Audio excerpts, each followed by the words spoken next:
Green with Project 21, the national leadership network of black conservatives, says those numbers can be a little misleading. He's joining us now from California via Skype. Hello, Derryck. How are you doing? I'm doing well. How are you? I'm doing great, thank you. So it looks like federal unemployment rate for May was at 6.3% with, what is it, 71,000 fewer jobs created than in April. Is that impressive to you or not? It's not impressive. I think that, when we come out and we see these unemployment numbers and we see the numbers continually to go down, there seems to be a preliminary cause for celebration. But when we look deeper into the numbers to see, how many jobs aren't being created to just basically keep up with population growth, when we see the numbers of Americans who are continually dropping out of the workforce, these numbers aren't anything to celebrate. I think they go more to legitimately questioning the president's definition of an economic recovery when we continue to see Americans, more and more Americans, simply either unable to find work or they just give up hope of looking for work. I think that stagnates the economy not only now, but for the future as well. So do you just feel like in general there's an overall malaise within the economy that is not allowing jobs to be created, not allowing big business out there to create jobs, that everything's sort of at a standstill? It is. I think the nation is under a very heavy blanket of apathy. I mean, I don't think there's a lot of optimism for people who would normally be out there trying to create jobs and expand jobs. I think that we have businesses, both small and large. They're reflecting a sense of inconsistency, or they're not exactly sure about the future because of the corporate taxes, and the fact that they have to now compensate for their employees with the Obamacare mandates. I think that you have people who normally would go out there and be resourceful. Again, they just don't have the type of optimism that would go out there and motivate them to take the type of risks that we normally see during economic recoveries to find work.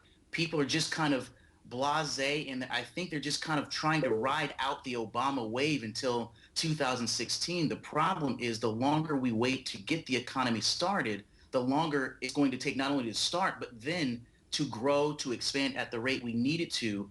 Again, not only for the present economy, but we still have thousands and thousands of people coming into the labor force every single month. And if we don't have jobs for them, what does that say about our economic chances and our economic future? It doesn't say, anything that's really, it doesn't inspire confidence. Let's put it that way. Well, yeah, and the problem is, Derryck, we have all these kids graduating from colleges with so much debt and without any hope of what's in store for them for the future. I mean, there are no jobs. And they're having to take jobs that are at a lower level, which means they're taking a job that somebody else would have originally taken who didn't have a college education, and on and on and on. How do we get out of this muck? That's a good question. You bring up a very, very good point. We have, on estimate, roughly 1.6 million people graduating this year with an undergraduate degree. If you take a considerable portion of those college graduates that may not have work, that sets a bad precedent. Like you said, they get into the workforce, they're trying to find jobs, they're not there. So then they have to take jobs that don't require a college degree. So now they've sacrificed 4 or 5, even 6 years of their lives trying to get a higher education, accumulating debt, and then finding jobs that they're not only not able to pay those debts off, but they can't buy homes, they can't afford rent, they can't buy cars. This is not good news, and it seems to me, it's somewhat expected because of the president and what he advocates for. He advocates for equality. He doesn't advocate for wealth creation. He advocates for wealth redistribution. So I'm not necessarily disappointed in the president because he has been pretty open and honest about what his economic policy is.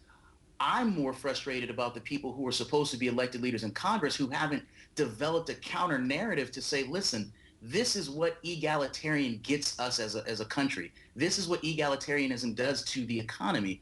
We don't need that. We need competition, because competition, though they may say it's unfair, egalitarians may say it's unfair, I think it brings out the best in Americans because we're fighting to compete against our fellow men to provide, better quality services and to employ more people. So, If I just don't see that counter narrative being articulated in Washington to the American people. and you're faulting the Obama administration as well as Congress with this general malaise. Hmm. Of course. Again, I don't fault the president necessarily for his economic or not being honest about his economic policy.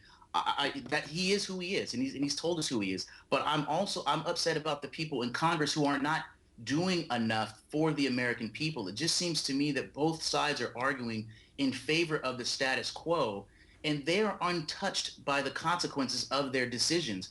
Whereas, normal everyday Americans like you or I, we have to make decisions on a daily basis that affect our pocketbooks. And I Well, don't see it working in our favor. Well, let's get back to the student loans. We know the president last week asked Arnie Duncan to do a hardcore push to help students decrease the amount of student loans that they're walking away from school with, and certainly you can't pay those loans back if you can't get a decent job. And it went to the Senate, and the Senate didn't pass anything. Um, Hmm. We've got Republicans, we've got Democrats, we've got independents. Why can't we do something that has all three parties coming together to push for the economy, to push for students? It seems like no one's really representing our interests. Everybody's representing their own individual interests.